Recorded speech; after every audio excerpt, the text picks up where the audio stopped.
Alright, people. Oh my god. Hold up real quick. I'm not even prepared. Hold up. Alright, people. Ladies and gentlemen, welcome back to NFL Thoughts. So, obviously we made the video earlier today and the Cowboys did not make a trade, and there was all this commotion talking about how they were trying to make a potential trade to get Brandon Cooks, but I don't even care anymore. I don't even care. As far as I'm concerned, look, we're gonna ride or die with what we have now, and we are 6-2, so that's a pretty good record. So we're gonna ride or die with what we have as of right now. So we definitely have a really good running game, and we have a defense when not exposed by a mobile quarterback and a good rushing attack. We are really good, and we have a very relentless pass rush. And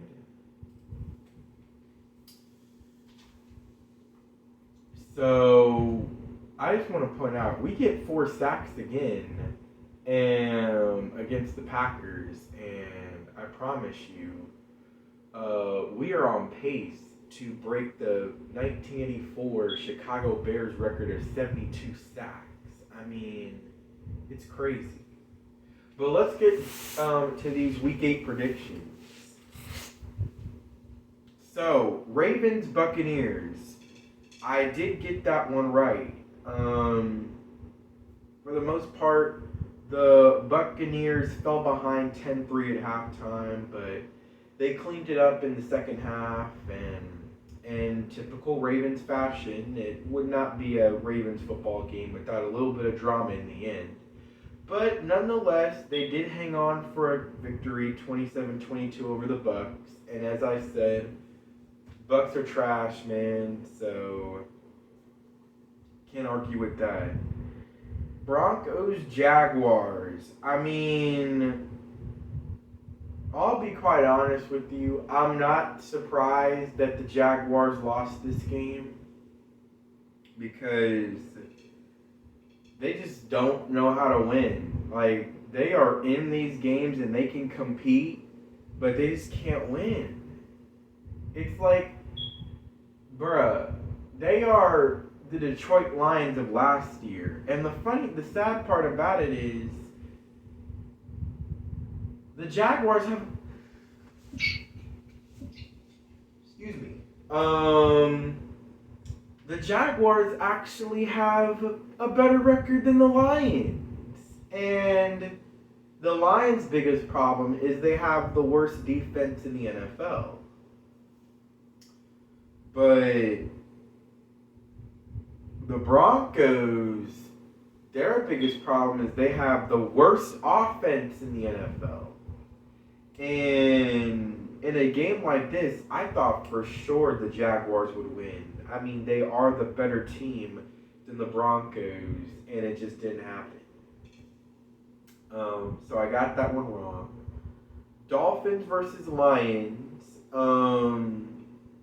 These are two, I wouldn't quite say two high-octane offenses, because the Dolphins did show some flaws in that second half against the Steelers last week. But for the most part, they are a very explosive offense and a very explosive team. And the Lions, they have one of the best offenses in the NFL. So you knew this game had the potential for being a shootout. And the Dolphins won it 31-27. So I got that one right. Panthers Falcons. This game was crazy. And I'm sure everybody's seen it, but that game was crazy. I mean, it's got to be by far the game of the year. You know, I mean, it was a little bit, it picked up, you know, a little bit after the first half. You know, like, it was a little slow, but it kind of picked up after, like, the first quarter. And in the final, like, 7 minutes, or at least the final quarter, in the fourth quarter, I mean, just an explosion of points. And this game turned into an absolute shootout. Game of the year, in my opinion. So, but the Falcons did hold on. They won the game in overtime thanks to a missed extra point by Graham Gano, or not Graham Gano, Eddie Pinheiro. And it was because the referees flagged DJ Moore for taking his helmet off.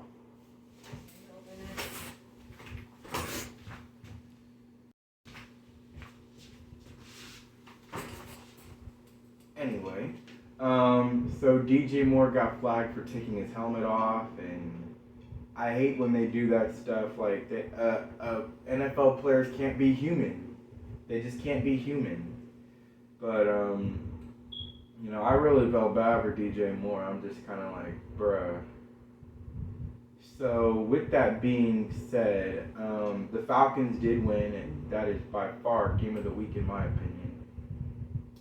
Cardinals versus Vikings. As predicted, this game was a high-scoring game as I predicted. And I'm not going to lie, we had our fair share of high-scoring games this week. Like, to be quite honest with you, we had our fair share of high-scoring games. People were tripping about how might be the lowest scoring NFL season in a while. But I'll be quite honest, bro. Like, there was a lot of high-scoring games this week, but believe it or not. I mean, heck, I know the first half, the 12 o'clock games had their fair share of them, but not so much 325 and all that. But yeah. So the Cardinals-Vikings game. Look, Kyler Murray might just very well be overrated. Overrated as heck, because there were so many times in this game, it's like, bro, Kyler, you had so many chances. You had so many chances to, redeem yourself and win that football game. Like, I mean, he threw for over 300 yards and 3 touchdowns, but at the same time, he also threw 2 interceptions. And he took a couple untimely sacks at the end of the game. So I mean, I can't blame you for, like, if the receivers are just not getting open. But bro, you got Zach Ertz, DeAndre Hopkins, and Robbie Anderson. You're telling me you can't find any of them open? And even if they're not open, throw it away. Get outside the pocket and throw it away. I literally could not understand that whatsoever. And at the same time, though, without the Cardinals punt returner, muffing that punt that gave the Vikings the ball with great field position, this game could have easily gone a different way. But nonetheless, it was a pretty good game. Vikings came out on top, and they are now 6-1. I got that one right. And then Bears Cowboys, you already know. I already went over that game. Obviously on Sunday. So we got 5 of our first 6 correct. But then this is where things started to get a little, fuzzy. I predicted the Saints to beat the Raiders. No, the Raiders to beat the Saints. And the Saints absolutely shut out the Raiders. 24-zap, and I have no words for Davante Adams having 1 catch for 3 yards. I had a feeling that this might not pan out, but as you can see, it's not panning out for Aaron Rodgers, and it's not panning out for Davante Adams. As that old saying goes, maybe they were better together than they were apart. And that's been by far the case for Aaron Rodgers and Davante Adams. They've had a separation, and they just haven't been doing very well, apart. So, it is what it is, but I mean, like, I literally have no words for this. I mean, Aaron Rodgers, it's getting so bad for the Packers that even when they're down 24-7 or 27-10, they're still running the football because they feel like their best chance to come back in this game against Buffalo is by running the football. And I don't blame them. They literally got almost nothing out there for Aaron Rodgers to throw to. So, and if you saw that throw that he threw to Torres or whatever, on that touchdown pass, you can clearly see that Aaron Rodgers, he's not lost anything. That he's still got that same zip and that same velocity, accuracy, and arm and everything. Tom's the one who's out there playing like he's old, finally playing like his age. So, both number 12s have been struggling this year, but clearly one has been struggling, individually, and the other one he needs help. Brady, he's got help. He's got Mike Evans and Chris Godwin. And apparently Julio Jones came back. You're telling me you can't do anything with those receiving weapons? Man, Aaron Rodgers would kill to have the weapons that you got. Do you know what he would be doing if he had those weapons? He would be doing so much. The Packers would probably be 5-3 right now instead of 3-5. But it is what it is, Can't argue with any of it. And then Steelers versus Eagles. I'm not gonna lie, this had a whole lot to do with me just wanting the Eagles to finally just stop winning. I just had a feeling, I felt like if there was one team that could upset the Eagles and give them their first loss after we couldn't do it, it's Mike Tomlin and the Steelers. Like, Mike Tomlin has done this before. He's notorious for winning games that he has no business winning, but yet losing games that he should win. And this game felt like that. But nope. Steelers were exactly what their record says they are. So Eagles took care of business, and Steelers are on their way to the toilet bowl. Patriots versus Jets, another one that I had absolute confidence that I thought that this would happen, and it just didn't happen. Zach Wilson is not the Jets franchise quarterback, and now we're starting to see the difference for the Jets as far as not having Breece Hall on the football field. He apparently had a season-ending knee injury or something, so he's out for the season. So, it was nice. It was nice while it lasted, though, Jets. But you're probably gonna go back to sucking again. And I was wrong about you guys being able to beat the Patriots. So we're 5-4. We're on a three-game, losing streak, a 3-game skid.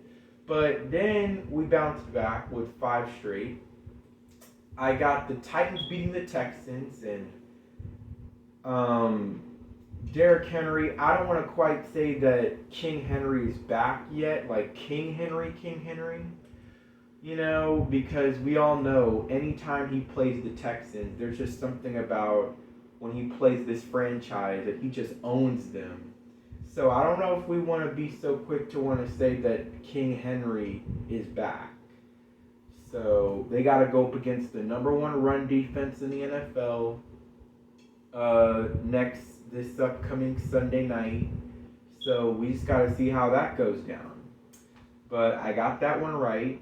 Seahawks did beat the Giants, and like I said, this was all about Geno Smith being able to make the plays that Daniel Jones just unfortunately cannot make. And it is clear that Saquon Barkley is this Giants offense. And if you can stop him, then you can beat the Giants. So that's what it's, at least that's what it's shown in the Giants' 2 losses so far this year. They lost to the Cowboys. We managed to stop Saquon Barkley. The Seahawks beat the Giants. They stopped Saquon Barkley. So, I mean, yeah. I mean, I know the Giants are good. I think that they are good. But it's almost like they do have to like heavily rely on Saquon Barkley a little bit. But when they do that, then they are a pretty dang good football team. Colts, Commanders, this all comes down to the Commanders have Taylor Heineke and the Colts have some dude, Engler or something, some rookie quarterback. Enough said, there's nothing I have to say other than, Terry McLaurin, if you've watched Chiseled Adonis, Terry McLaurin basically told Stephon Gilmore on that one, critical play at the end of the game, hold my nuggets. You know how to finish the sentence if you understand. 49ers versus Rams. Christian McCaffrey can do it all. He can catch, he can throw, he can run. We all knew that. We definitely knew those, 2/3 of those, but we didn't know he could throw. Wow. Is there a quarterback controversy looming in San Francisco? Okay, I'm tripping. But nonetheless, Kyle Shanahan once again showing that he owns Sean McVay, and it was on display definitely in this game, 31-14. And the sad part is that the Rams did have a promising start, being up 14-10 at halftime. It just didn't quite work out for them. Packers, Bills. Not much to say about this game.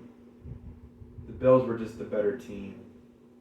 And I kind of referenced this game literally just a while ago, going back to that, Ravens-Bucks game. But, yeah, so, I mean, the Bills, they might be the best team in the NFL. I'm not going to give the Eagles credit for being undefeated because we all know the way they play.